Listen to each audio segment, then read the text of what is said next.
तो सबसे पहले हमारे पास ये बैकएंड का फ़ोल्डर है। ये बैकएंड का फ़ोल्डर जो है स्प्रिंग बूट और डेटाबेस कनेक्ट है पोस्टग्रेस के थ्रू। तो सबसे पहले क्या होगा कि हमें इसको लोकल पे चलाना होगा। तो लोकल पे चलाने के लिए गिटहब पे सारी जितनी भी रीडमी फाइल के अंदर रिक्वायरमेंट्स है वो सारी मेंशन की है। तो हमें क्या करना होगा तो हमें क्या करना होगा कि अगर आपके पास कोई भी आईडी है, अगर इंटेलीज है तो बहुत अच्छी बात है, क्योंकि इंटेलीज के अंदर आप उस फोल्डर को आप इस तरह से कॉन्फ़िगर करके एक env कॉन्फ़िगरेशन बना सकते हैं। क्योंकि इसके अंदर env के अंदर जो है मेनली हमारे पास एपीआई कीज होंगी और पोस्टग्रेस का जो जितना भी डेटाबेस सोर्स यूआरएल है वो होगा। तो करना क्या होगा कि सबसे पहले हमें ये देखना है कि मेन जावा और रिसोर्सेज के अंदर जो एप्लीकेशन डॉट प्रॉपर्टीज़ है उसके अंदर ये जो डेटा सोर्स पोस्टग्रेस का डेटा सोर्स आपको अपना लोकल का डालना होगा, यूज़र नेम और पासवर्ड वगैरह। और यहाँ पर जेमिनाई की एपीआई की होगी और यहाँ पर यूआरएल होगा और मॉडल होगा। तो मैं एक रेफरेंस दे देता हूँ कि मॉडल कौन कौन सा है। जेमिनाई मॉडल ये होगा और एपीआई यूआरएल वहाँ से एआई गूगल स्टूडियो से मिल जाएगा। और की कोई भी हो सकती है, मैंने वहाँ मेंशन भी किया है गिटहब पे कि किस तरह से सारी चीज़ें होंगी। गूगल स्टूडियो में जाके वहाँ पर की जनरेट करनी होगी और हमें यहाँ पर एप्लीकेशन डॉट प्रॉपर्टीज़ के अंदर ये सारे इनको रिप्लेस करने होंगे इस तरह से। अब इसको हम रन करके देखते हैं। अच्छा, तो हमारा जो प्रोजेक्ट है वो रन हो चुका है। सबसे पहले जब रन होगा तो इसके अंदर जो डेटा है हमारा, जो हमने जो पेशेंट का जो डेटा उठाया है, जो सीएसवी फाइल जो है हमारे पास, तो वो लोड होंगी और वो पोस्टग्रेस के अंदर सेव होंगी। तो उसके अंदर कुछ टाइम हो सकता है लग जाए। तो ये सारा प्रोसेस जो है हमारा लोकल के लिए है। जैसे ही ये स्प्रिंग बूट को हम रन करेंगे, रन करने के बाद जो है हमारे पास इस तरह से ये रन होगा और वो सारा जितना भी डेटा होगा फर्स्ट टाइम के अंदर लोड होगा। जब सेकंड टाइम रन करेंगे तो वो ऑलरेडी रन हो चुका होता है। इस तरह से फिर हमारे पास इसकी भी डेटा लोडर लिखा हुआ आएगा। अब हम चलते हैं फ्रंट एंड की तरफ चलते हैं। अब हम फ्रंट एंड से इंटरेक्ट होते हैं। तो ये रहा हमारा फ्रंट एंड। अब हम इसको दोबारा से चला के देखते हैं। npm rundev,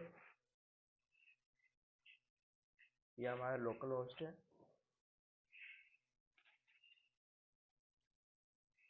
ये हमारा डेटा यहाँ शो हो रहा है। ये जितना भी डेटा है ये हमारे बैकएंड से आ रहा है। ये रियल डेटा है, ये रियल डेटा है।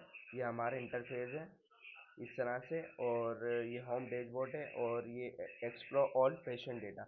यानी कि हमारा जो डेटा है वो टोटल 100 पेशेंट डेटा का जो वहाँ पर रिक्वायर्ड था। तो टोटल 100 पेशेंट था, तो वहाँ पर ये सारा टोटल 100 पेशेंट का डेटा है। तो हम किसी भी एक पेशेंट की टाइमलाइन देते, जो हमारा जो थीम थी स्मार्ट है पेशेंट केयर, उसके अंदर हमने ट्रैक वन को चूज़ किया था। तो हम उसके अकॉर्डिंग ये पूरी टाइमलाइन बनाई है और हम किसी भी एक पेशेंट को चूज़ करते हैं। मान लेते हैं हमने इस पेशेंट को चूज़ किया। अब इस पेशेंट को चूज़ करने के बाद ये पेशेंट की सब्जेक्ट आईडी आ गई है। और यहाँ पर एक चीज़ है कि हमने कैप लगाया, यानी कि जाहिर सी बात है डेटा जो था हमारा प्रिस्क्रिप्शन का और दूसरा जो था इविल स्लिप, ये डेटा बहुत लाखों में था। तो हमने यहाँ पर कैप लगाया, यानी कि इस पेशेंट ने जो प्रिस्क्रिप्शन ली है, हो सकता है कि इसकी प्रिस्क्रिप्शन 40 से ज़्यादा हो। ऑब्वियसली यहाँ 40 लिखी है तो पॉसिबल है कि इसकी 40 से ज़्यादा। हमने कैप लगाया और ये वहाँ पर गिटहब पे भी मैंने मेंशन किया है कि क्या क्या हमारी लिमिटेशंस थी। ये हमारी एक लिमिटेशंस है। तो ये प्रिस्क्रिप्शन है और यहाँ सब चीज़ें डिटेल में दी जा रही है कि हॉस्पिटल एडमिशन 2 दफ़ा हुआ और ये ड्रग्स प्रिस्क्रिप्शन 40 टाइम दी गई है। और एबनॉर्मल लैब टेस्ट के अंदर एबनॉर्मल एक्टिविटीज 30 मरतबा आई है। और इस तरह से ये ऑर्डर डायग्नोस 37 आइटम्स हैं। और ये सारा स्ट्रक्चर है कि इसका क्लिनिकल जर्नी क्या था। 10 मेजर माइलस्टोन्स है। इस तरह से यहाँ हम क्लिक करेंगे तो यहाँ पर सारी डिटेल यहाँ शो हो रही है कि जो क्लिनिकल प्रोसीजर था इसके अंदर इस तरह से सारी डिटेल शो हो रही है। ये सारी यहाँ पर शो हो रही है कि प्रोसीजर नेम क्या है, ICD code, ICD version Exide. और यहाँ बताया जा रहा है कि आईसीयू स्टे भी था। तो क्या नाम था आईसीयू एडमिशन का, medical surgical intensive care unit. इस तरह से सारी डिटेल यहाँ शो हो रही है। और इसी तरह से बताया गया है कि हॉस्पिटल एडमिशन्स, यानी कि हमारे पास हॉस्पिटल एडमिशन दो दफ़ा है। तो एक ये हो गया, और दूसरा यहाँ शो हो रहा है, दूसरा यहाँ शो हो रहा है, और यहाँ मेंशन है कि एक्सपायर इन हॉस्पिटल नो, यानी कि पेशेंट डेथ नहीं हुआ।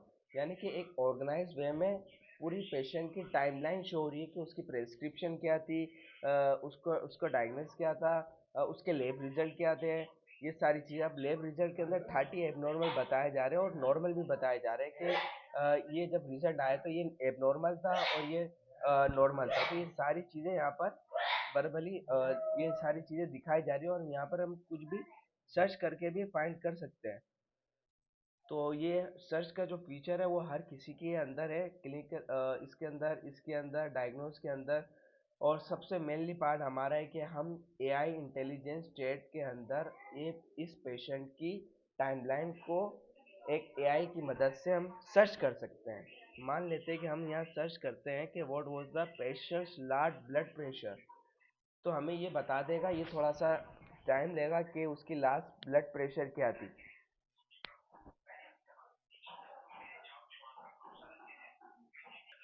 तो यहाँ पर तो हम यहाँ देख सकते हैं कि मैंने लिखा what medications were prescribe during the last admission.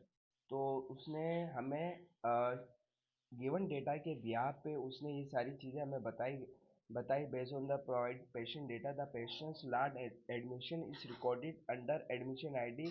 ये सारी डिटेल बताई गई है कि उसको क्या प्रिस्क्राइब किया गया है, सारी डिटेल के अंदर बताई गई है। अगर हम इससे पूछा जाए कि क्या डॉक्टर क्या सजेशन करेंगे अगर आप डॉक्टर होते हैं, what would you suggest if you are doctor. तो ये यहाँ देख सकते हैं कि I can't provide medical treatment diagnosis prognosis track and emergency guidance. यानी कि ये स्ट्रक्चर डेटा के ब्याप पे ही सारी जो है हमें समराइज करके बता सकता है, लेकिन ये सजेशन या रिकमेंडेशंस नहीं दे सकता जो हमारी थीम की क्या बोलते हैं बुनियाद थी। तो इस तरह से हमारा सिस्टम काम करता है। Thank you.